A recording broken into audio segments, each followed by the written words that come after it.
बिस्मिल्लाहिर्रहमानिर्रहीम अस्सलाम वालेकुम। जी स्टूडेंट्स, आज का जो हमारा टॉपिक है वो है पास्कल्स लॉ यानी पास्कल का कानून। ये प्रेशर के मतलब है बेसिकली फ्लूइड्स में। किसमें? ये प्रेशर के मतलब है फ्लूइड्स में। अब फ्लूइड्स किसको कहते हैं बच्चों? ये कहते हैं लिक्विड को और गैसेस को। गैसेस और लिक्विड को मिलाकर हम क्या बोलते हैं? फ्लूइड। तो ये जो पास्कल का कानून है ये फ्लूइड्स के मतलब है यानी गैसेस और लिक्विड के मतलब है। और उसमें भी ये किस क्वांटिटी को डिस्कस करता है? लिक्विड्स और गैसेस में प्रेशर को। ये प्रेशर के बारे में एक बिहेवियर है, उस बिहेवियर को ये पास्कल्स लॉ हमें उस बिहेवियर के बारे में हमें बताता है। वो बिहेवियर क्या है यही हमने सीखना है।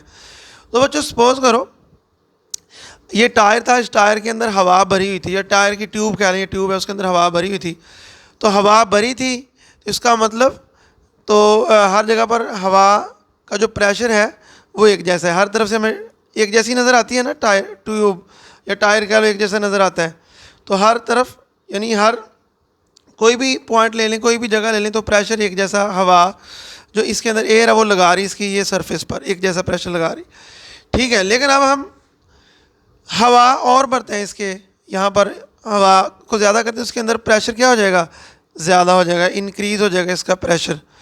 अब प्रेशर अगर इंक्रीज़ होता है तो बच्चों क्या ऐसा होता है कि ये प्रेशर सिर्फ इस जगह जहाँ से हम हवा भर रहे हैं वहाँ का ही सिर्फ प्रेशर इंक्रीज़ हो रहा है, बाकी का नहीं हो रहा?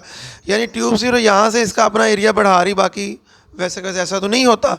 होता क्या है कि पूरी ट्यूब यकसा तौर पर फैल जाती है, यकसा तौर। ये जितनी ये यहाँ पर इधर को फैली थी उतनी यहाँ पर, उतनी यहाँ पर, उतनी यहाँ पर, यानी पूरी ट्यूब में जो फैलाव आता है एक जैसा आता है।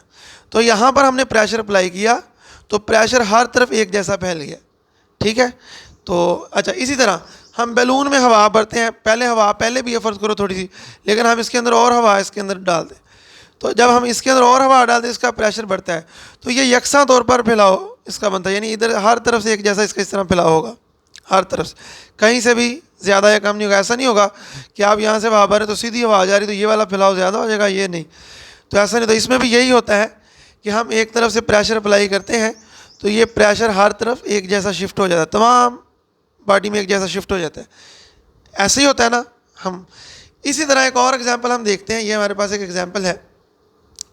ये बच्चों बोतल है, बोतल के साथ तीन नाली यानी तीन नालियाँ इसके साथ अटैच की गई हैं इस तरह की, ठीक है। इसके अंदर जब हम बोतल में पानी भरते हैं तो इस नाली का लेवल यहाँ तक आ जाता है, इस नाली का लेवल यहाँ तक आ जाता है, इस नाली का लेवल यहाँ तक आ जाता है जब इसके अंदर हम पानी भरते हैं।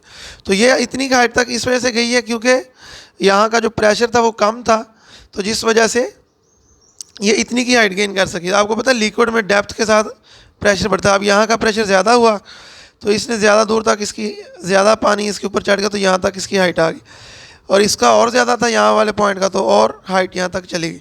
लेकिन ये याद रखें अब इन तीनों की जो आपस की हाइट है वो सेम है। अब अगर दो लिक्विड सेम हाइट पर हों, यानी दो बर्तनों में लिक्विड है वो सेम हाइट पर हों, तो उनका प्रेशर सेम रहता है। तो अगर मैं इस पॉइंट को ए कहूँ, इस पॉइंट को बी कहूँ और इस पॉइंट को सी कहूँ, तो जो प्रेशर होगा बच्चों पॉइंट ए पर, बी पर और सी पर वो क्या होगा? सेम प्रेशर होगा। तीनों पॉइंट्स पर प्रेशर सेम होगा। ये होता है सीन। अभी ये मैं नॉर्मल हालत की बात करूँ, हमने पानी डाला तो तीन नालियाँ अटैच की थी उसके साथ, वो तीनों का जो लेवल सेम आ गया, जो इनकी हाइट पर जो प्रेशर है वो सेम है। अब मैं यहाँ पर किसी तरीके से प्रेशर अप्लाई करता हूँ, ये पिस्टन है, इसके ऊपर मैं प्रेशर अप्लाई करता हूँ पानी के ऊपर, या इस तरह कह लो यहाँ पर पिस्टन है तो यहाँ पर पानी के ऊपर मैं क्या करता हूँ? प्रेशर। अब जब इस पर प्रेशर अप्लाई करता हूँ तो प्रेशर ये इस तरफ को भी उतना ही जाएगा, इस तरफ को उतना ही जाएगा, इस तरफ को भी उतना ही अप्लाई होगा प्रेशर, ठीक है। तो होगा क्या कि जब हम इस पर प्रेशर अप्लाई करते हैं तो तीनों पानी का जो लेवल्स है उनकी जो हाइट में चेंज आती है वो एक जैसी आती है। ये इतना यहाँ तक पहुँच जाता है, ये इतना, यानी कि हाइट में कोई फ़र्क नहीं है। यानी इन तीनों का जो प्रेशर में चेंज आई है वो सेम आई है। तो यानी इसका मतलब ये हुआ कि यहाँ पर जो हमने प्रेशर अप्लाई किया था वो इस पॉइंट पर भी उतना ही शिफ्ट हुआ, इस पॉइंट पर भी इतना ही शिफ्ट हुआ, इस पॉइंट पर भी इतना शिफ्ट हुआ। यहाँ से ये पता चला कि जब हम बंद बर्तन में प्रेशर अप्लाई करते हैं, ये भी बंद बर्तन ही था एक तरह का, बर्तन नहीं कहेंगे, टायर है, बर्तन भी कह सकते, ये भी एक बंद चीज़ थी एक, उस पर हमने प्रेशर अप्लाई किया तो हर तरफ एक जैसा शिफ्ट हुआ, यहाँ पर अप्लाई किया हर तरफ एक जैसा शिफ्ट हुआ, यहाँ पर अप्लाई किया तो यहाँ भी उतना शिफ्ट हुआ, यहाँ भी उतना, कोई और भी ले लें पॉइंट, यहाँ पर नाली लगा दें इधर भी उतना ही शिफ्ट होगा ये प्रेशर। ये हमने बाय एक्सपेरिमेंट देख लिया कि प्रेशर एक जैसा शिफ्ट होता है। एक और एग्जांपल लेते हैं, ये हमारे पास एक बर्तन है, एक न्यूमेरिकल एग्जांपल के तौर पर आपको मैं समझाता हूँ, बताता हूँ कि किस तरह ये प्रेशर एक्ट करता है।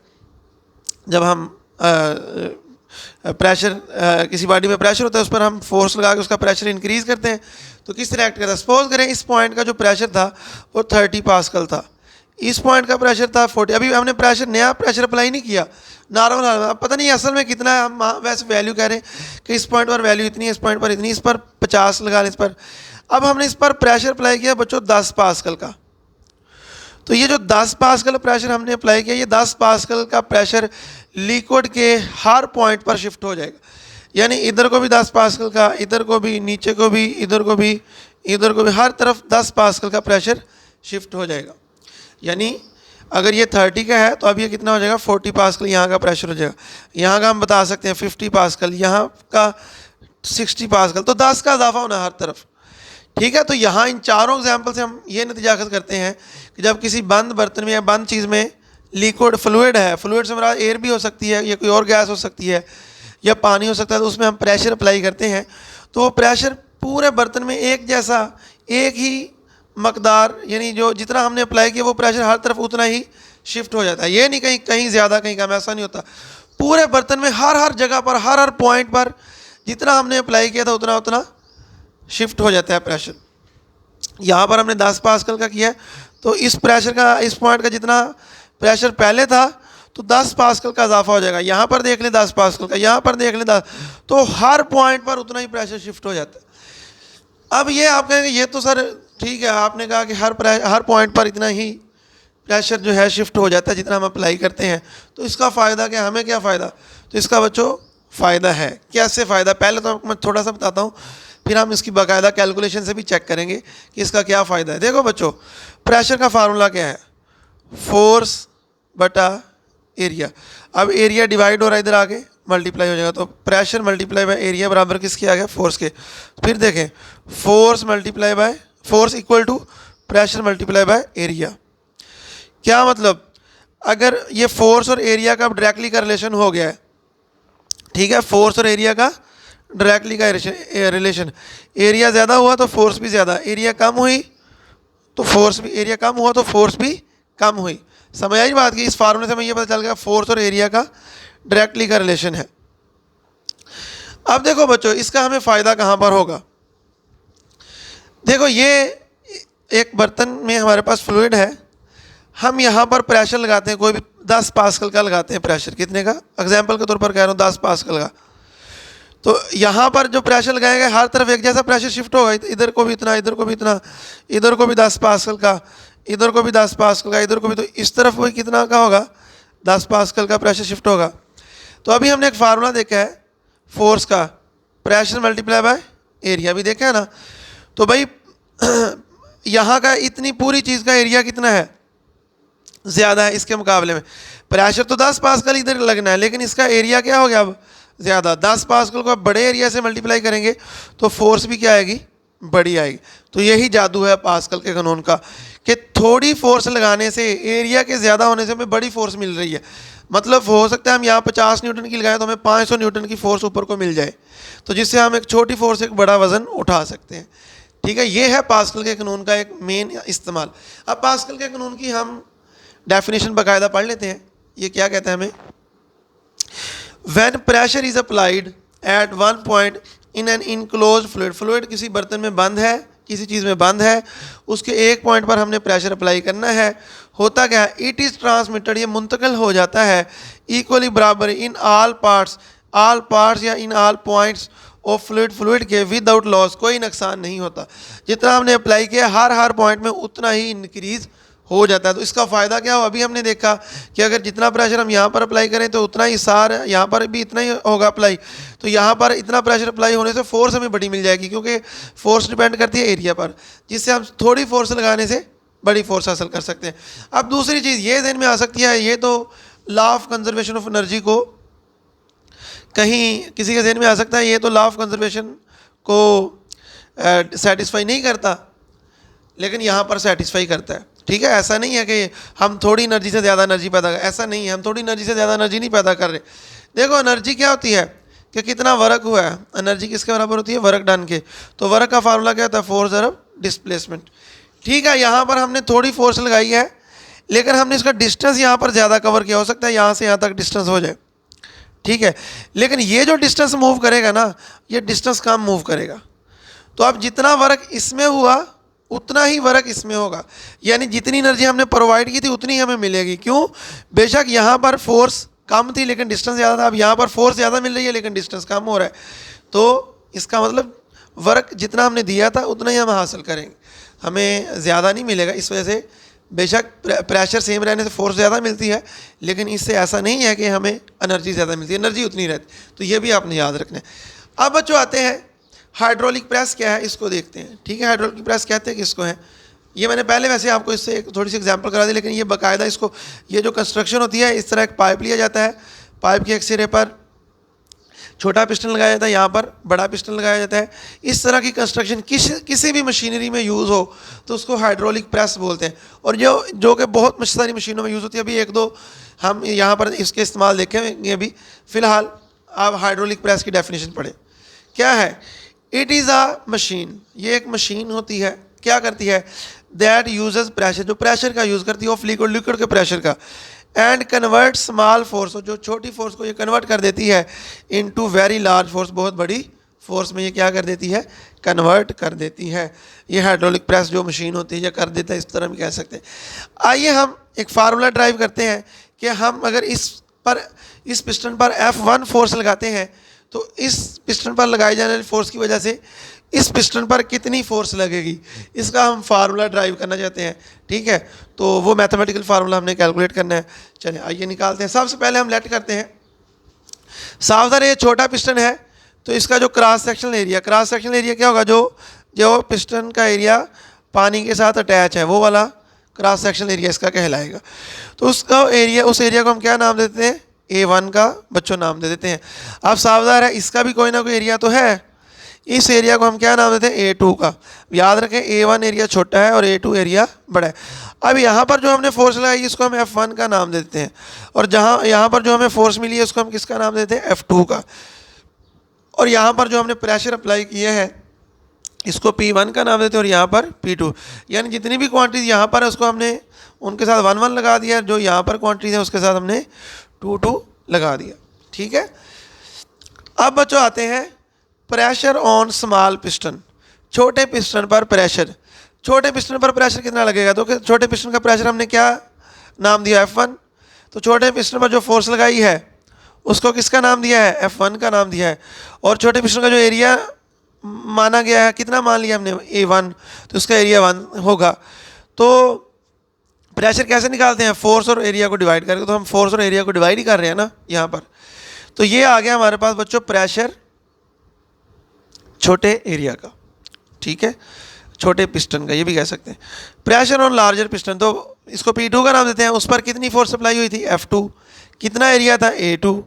ठीक है, तो F2 और A2 आ जाएगा। तो ये प्रेशर आ जाएगा किसका, दूसरे पिस्टन का आ जाएगा। अब बच्चों बाय पास्कल लॉ, पास्कल का लॉ क्या कहता है, वो ये कहता है कि जितना आपने यहाँ पर प्रेशर अप्लाई किया है इतना ही प्रेशर हर तरफ शिफ्ट हो जाता है। तो क्यों ना इस तरफ भी उतना ही प्रेशर शिफ्ट होगा।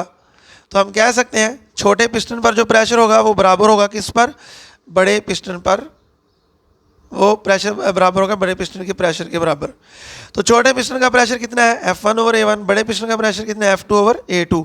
अब ये A2 डिवाइड हो रहा है, इधर क्या हो जाएगा, मल्टीप्लाई हो जाएगा किससे, F1 से। तो ये यहाँ पर मैंने लिख दिया है F1/A1 से कौन सा ये नंबर इधर आके मल्टीप्लाई हो जाएगा, जो A2 हो जाएगा। तो ये वाली चीज़ मैंने अब इधर लिख दी और ये वाली इधर लिख दी है। अब बच्चों इसी चीज़ को हम दोबारा समझते हैं। ये हमारे पास बड़े पिस्टन पर लगने वाली फोर्स आ गई है। ठीक है, बड़े पिस्टन पर जो लगने वाली फोर्स आई है वो कितनी आई है, इसको हम थोड़ा सा डिटेल से समझते हैं। F2 बराबर F1 A2/A1। अगर मैं थोड़ा सा आपको बच्चों इसको सिंप्लीफाई करूं, F1 को साइड पे लिखूं, A2/A1। अब जो A2 है वो बड़ा है किससे, A1 से। तो बच्चों याद रखें, जब ऊपर वाली वैल्यू बड़ी हो और नीचे वाली क्या हो, छोटी हो, तो उसका आंसर हमेशा 1 से बड़ा आता है। क्या आता है, 1 से, हमेशा 1 से बड़ा आता है आंसर। तो इसका आंसर हमेशा क्या होगा, ये A2 और A1 को जब भी डिवाइड किया करेंगे तो आंसर क्या होगा, 1 से बड़ा यहाँ पर आंसर आएगा। ठीक है, कुछ भी हो सकता है, ये डिपेंड करता है ये वैल्यूज के ऊपर, लेकिन कम से कम ये कन्फर्म है कि ये आंसर जो है 1 से बड़ा आएगा। चलो मान लो 2 आ जाता है, सपोज करो। अब जब मैं F2 मालूम करूँगा, अब F1 फर्ज करो हम मान लेते हैं अपनी आसानी के लिए, F1 को हम मान लेते हैं 30 न्यूटन। ठीक है, और हमने कहा कि ये वाला आंसर हमेशा 1 से बड़ा, तो हमने कितना मान लिया, 2। तो F1 की वैल्यू हम 30 ले रहे हैं, तो ये 2 ले रहे हैं, तो F2 कितना आ जाएगा, 60 न्यूटन आ जाएगा। तो इसका मतलब जो F2 है हमेशा ये वैल्यू F1 से बड़ी आया करेगी। क्यों बड़ी आया करेगी, क्योंकि ये वाली वैल्यू 1 से बड़ी है। तो जब भी F1 जो मर्जी हो, जितना मर्जी आप ले लें, लेकिन जब 1 से बड़ी वैल्यू होगी तो उससे जब F1 मल्टीप्लाई होगा तो ओवरऑल आंसर F2 का जो आया करेगा वो इससे बड़ा ही आया करेगा, F1 से बड़ा ही आया करेगा। तो इसका मतलब ऑलवेज F2 पर जो फोर्स अप्लाई हुआ करेगी वो हमेशा F1 से बड़ी अप्लाई हुआ करेगी। तो इसका मतलब छोटी फोर्स से हम बड़ी फोर्स हासिल कर रहे हैं। ये है पास्कल के कानून का असल करिश्मा। नेक्स्ट चलते हैं बच्चों, इसकी एक और एप्लीकेशन है जो हाइड्रोलिक ब्रेक्स, यानी जो ब्रेकों में ये टेक्नोलॉजी इस्तेमाल होती है पास्कल के कानून की। वो टेक्नोलॉजी क्या है, ये मैंने पूरी कंस्ट्रक्शन तो नहीं बनाई, लेकिन मैंने वो कुछ आपको समझाने के लिए मैंने बना दिया। ये ब्रेक सिस्टम है बच्चों। ब्रेक सिस्टम के अंदर यहाँ पर एक पिस्टन होता है, ये वाला, सॉरी ये पिस्टन है। पिस्टन के अंदर ये वाला जो मैंने ये रेड, थोड़ा सा रेडिश कलर है इसको, ये उसके अंदर एक ख़ास किस्म का ऑयल होता है जिस पर पिस्टन ने प्रेशर इस तरह लगाना होता है। अब ये एक नाली होती है, इस तरह जा रही होती है, इस तरह, ठीक है, लिक्विड इसके अंदर से जा रहा होता है, सारा ये लिक्विड भरा होता है।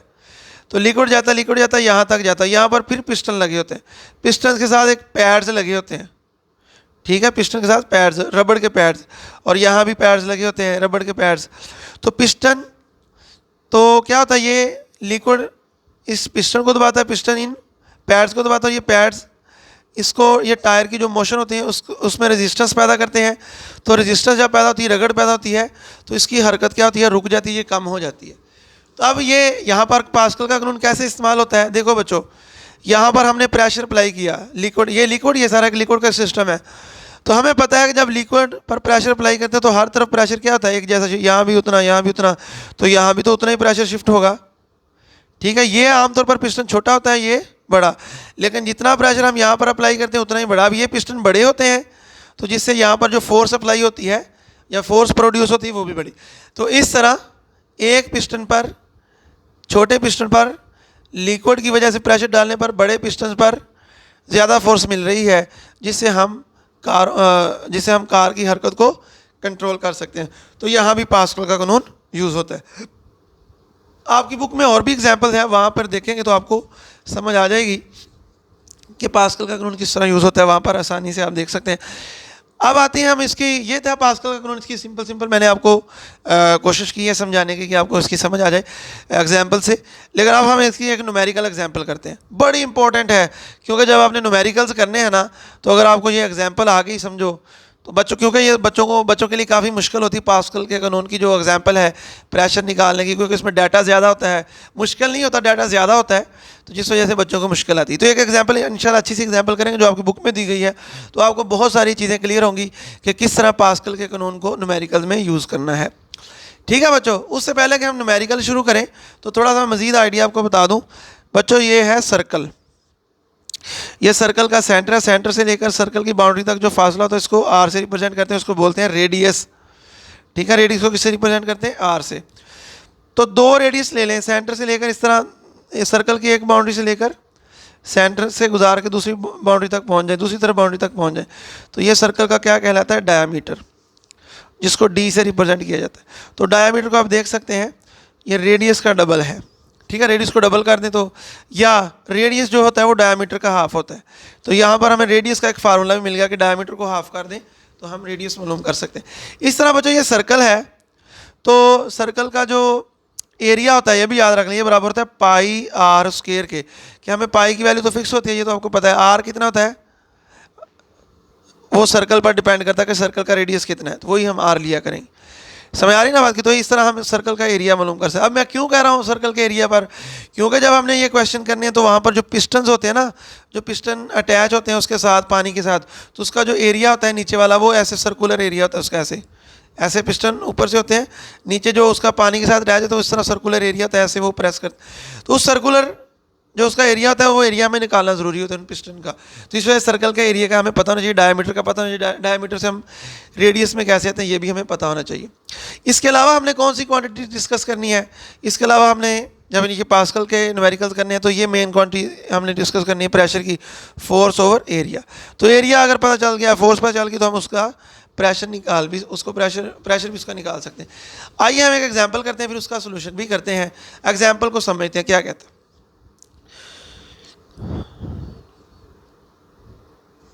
ये मैं एक डायग्राम बना रहा हूँ, ठीक है।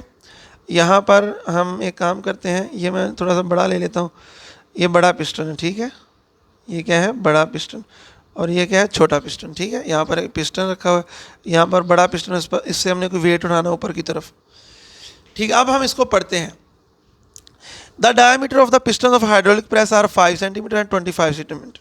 यानी इसका जो डायमीटर है वो कितना है, यहाँ से यहाँ तक जो फासला है 5 सेंटीमीटर, और जो बड़ा पिस्टन है उसका जो डायमीटर है वो कितना है 25 centimetre. A normal force of 160 newton applied है। इस पर जो फोर्स अप्लाई की गई है वो 160 न्यूटन की अप्लाई की गई है on the smaller piston. What will be the pressure exerted by this force on the bigger piston. इस पर जो प्रेशर लगेगा, इस पर जो प्रेशर लगेगा बिगर पिस्टन पर या लार्जेस्ट पिस्टन पर कितना लगेगा, ये मालूम करना है। और क्या कहता है, how much weight can be lifted, कितना वेट उठाया जा सकता है बाय द अदर पिस्टन। दूसरे अल्फाज में इस पिस्टन पर कितनी फोर्स ऊपर की जानब लगेगी। तो भाई जितनी ये फोर्स ऊपर की जानब लगाएगी इतना ही वेट वो ऊपर को साफजार उठा सकती है। या दूसरे अल्फाज में हमने ये फोर्स मालूम करनी, F2 मालूम करनी। ये फोर्स कौन सी होगी, F1, जो कि हमें दी 160 न्यूटन, और इसका जो डायमीटर दिया है वो कितना है 5 सेंटीमीटर, जो इसका डायमीटर दिया है 25। आइए इसको हम देखते हैं, डाटा समझते हैं। अब ये देखने में तो आपको लगेगा कि इतना बड़ा ये न्यूमेरिकल है, लेकिन ये आपको करना ज़रूरी है। अगर आप ये करेंगे तो आपको बच्चों कुछ समझ आएगी, और आप जो मशक़ के न्यूमेरिकल एक्सरसाइज के वो आप कर पाएंगे, वरना आपके लिए बड़ी मुश्किल हो जाएगी। आपने जान छुड़ानी, अगर आप इस एग्जाम्पल को अच्छी तरह समझ लेंगे ना, 2-3 दफ़ा वीडियो को देखें, समझें कि ये क्या हमें इस वीडियो में बताया जा रहा है, क्या हम सीख रहे हैं, इसको अच्छी तरह इसको देखें तो इंशाल्लाह आपका जो है कंसेप्ट काफ़ी क्लियर हो जाएगा। साथ से बच्चों इन दोनों पिस्टन्स के हमने डायमीटर्स लिखने हैं। डायमीटर से हमने रेडियस निकाले, पहला काम ये करना है, ठीक है। दोनों के डायमीटर निकालते हैं। Diameter of small piston 5 centimetre था, इसको मीटर में कर लिया, 100 से डिवाइड करें तो कितना आ गया 0.05 मीटर। अब इसको हमने रेडियस इसका निकालना है, तो रेडियस कैसे करते हैं, डायमीटर को 2 से डिवाइड कर लें तो हमारे पास क्या आ जाता है, रेडियस आ जाता है। अभी फ़िलहाल ये डाटा हमने छोटे पिस्टन का निकाला, अब बड़े का निकालते हैं। Diameter of larger piston D2 25 centimetre, D2 25 और 100, तो D2 कितना आ जाएगा, डायमीटर कितना आ जाएगा 0.25 metre. Radius of larger piston, बड़े पिस्टन का रेडियस कितना है उसको हम R2 से नाम देते हैं, कितना 0.25 को 2 से डिवाइड कर दें और ये आ जाएगा 0.125 मीटर, तो इसका रेडियस इतना है। अब बच्चों दोनों की फोर्स लिखते हैं। स्मॉल पिस्टन पर जो फोर्स लगी F1 का नाम देते हैं 160 न्यूटन, जो बड़े पर लगी वही तो हमने मालूम करनी, इसको F2 का नाम देते हैं, उसका क्वेश्चन मार्क्स लगा दें कि ये हमने मालूम करनी। इसके बाद प्रेशर ऑन स्मॉल पिस्टन, छोटे पिस्टन पर प्रेशर कितना अप्लाई हुआ है उसको P1 का नाम देते हैं, ये अभी हमने मालूम नहीं किया, हम इसको मालूम कर सकते हैं। और प्रेशर ऑन बिगर पिस्टन ये P2 है, तो ये भी हमने मालूम करना है। जितना ये होगा उतना ये होगा, ठीक है। ये क्यों होगा वो मैं आपको बाद में बताता हूँ। वैसे आपको पता है पास्कल लॉ से हम कह सकते हैं कि जितना छोटे पिस्टन पर प्रेशर लगता है उतना ही बड़े पर, यही तो हमने पूरी इस वीडियो में सीखा है। तो बच्चों पहले तो प्रेशर निकालते हैं कि इस पिस्टन पर कितना लगेगा, तो वो उतना ही लगेगा जितना इस पिस्टन पर। हम इसका निकालेंगे तो इसकी मदद से इसका आ जाएगा। हम डायरेक्ट इसका नहीं निकाल सकते क्योंकि हमारे पास F2 नहीं है। चलें जी, हम निकालते हैं प्रेशर ऑन स्मॉल पिस्टन। तो फार्मूला क्या आता है, force on small piston over area of small piston. तो एरिया सर्कुलर है तो सर्कल का एरिया क्या था, पाई आर स्क्वायर। अब चूंकि रेडियस को R1 का नाम दिया तो ये बन जाएगा पाई R1 स्क्वायर। तो F1 की वैल्यू कितनी 160, पाई की वैल्यू 3.14, R1 की वैल्यू 0.025 का स्क्वायर आ जाएगी। ये 3.14 वैसे अब इसका स्क्वायर लें तो ये हमारे पास आ जाएगा। इन दोनों का मल्टीप्लाई करें, ठीक है, ये आ जाएगा। इसको आप इससे डिवाइड कर दें तो आपके पास ये इतने पास्कल आए। तो बच्चों प्रेशर ऑन स्मॉल पिस्टन कितना हुआ 815 ये आ जाएगा यूनिट 10 100,000 81,528.67 पास्कल का प्रेशर। तो यही प्रेशर बिगर पिस्टन पर होगा। तो बिगर पिस्टन पर प्रेशर भी इतना ही होगा, कितना 81,528.67 पास्कल। तो ये प्रेशर आ गया, लेकिन अभी दूसरे पिस्टन पर फोर्स कितनी लगी ये हमें नहीं पता। तो अब हम दूसरे पिस्टन पर फोर्स भी मालूम करेंगे कि कितनी फोर्स दूसरे पिस्टन पर लगी। आइए निकालते हैं।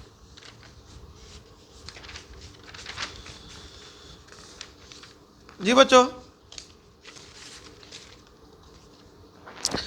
तो बाय यूजिंग पास्कल लॉ अब हम क्या करेंगे, पास्कल का लॉ का यूज़ करेंगे। क्या लिखेंगे, प्रेशर ऑन स्मॉल पिस्टन बराबर होगा प्रेशर ऑन बिगर पिस्टन। तो स्मॉल पिस्टन का प्रेशर P1 लिया था, बिगर पिस्टन का प्रेशर क्या लिया था, P2 लिया था। स्मॉल पिस्टन का प्रेशर किसके बराबर होगा, F1 ओवर A1। बिगर पिस्टन का प्रेशर किसके बराबर होगा, F2 ओवर A2 के। A2 डिवाइड हो रहा है, इधर आके मल्टीप्लाई हो जाएगा। तो F1 A2 बटा A1। तो F1 वैसे ही A2 पाई R2 स्क्वायर बटा A1 कितना आएगा, पाई R1 स्क्वायर आ जाएगा। ये पाई पाई से कैंसिल हो जाएगा। तो F1 R2 square over R1 square. जितने भी पास्कल के न्यूमेरिकल था यही लॉजिक यहाँ तक तो चलेगी कम से कम। यहाँ से लेकर शुरू से लेकर ये सारी जो कैलकुलेशन मैंने करवाई है, इतनी लॉजिक तो कॉमन रहेगी हर न्यूमेरिकल में जो पास्कल का न्यूमेरिकल आएगा। तो ये आपने याद रख लेना। तो अब क्या करेंगे, वैल्यूज़ पुट करें। F1 की वैल्यू 160 है, वो पुट की। R2 की वैल्यू 0.125 है उसका स्केयर, और R1 की वैल्यू 0.025 का स्केयर। 160 वैसे ही 0.125 का स्केयर और 0.025 का स्केयर, ये F2 आ जाएगा। अब आपने क्या करना है बच्चों, इसको इसके साथ मल्टीप्लाई करें कैलकुलेटर से, और जो आंसर है उसके साथ इसको डिवाइड कर दें। तो आपके पास ये आंसर आ जाएगा 4000 न्यूटन। तो F2 पर जो फोर्स लगी है वो कितनी लगी है, 4000 न्यूटन की लगी। तो 4000 Newton wait can B lift. तो इतने 4000 न्यूटन का जो वेट है वो ऊपर को उठाया जा सकता है अगर हम 160 न्यूटन की फोर्स अप्लाई करें। कितने एरिया पर, जितना एरिया उसने दिया था, या जितने पिस्टन, ऐसा सर्कल जिसका डायमीटर 0.05 मीटर हो, जैसा कि ये दिया है। अगर उस पिस्टन पर 160 न्यूटन की फोर्स लगाएं तो, और दूसरे पिस्टन का डायमीटर इतना हो, तो हम उसकी मदद से कितने न्यूटन का वेट उठा सकते हैं, 4000 न्यूटन का वेट उठा सकते हैं। तो ये था बच्चों पास्कल लॉ के बारे में आइडिया। जितना हम, उम्मीद है आप बहुत कुछ सीखे होंगे। इजाज़त चाहता हूँ, अल्लाह हाफिज़।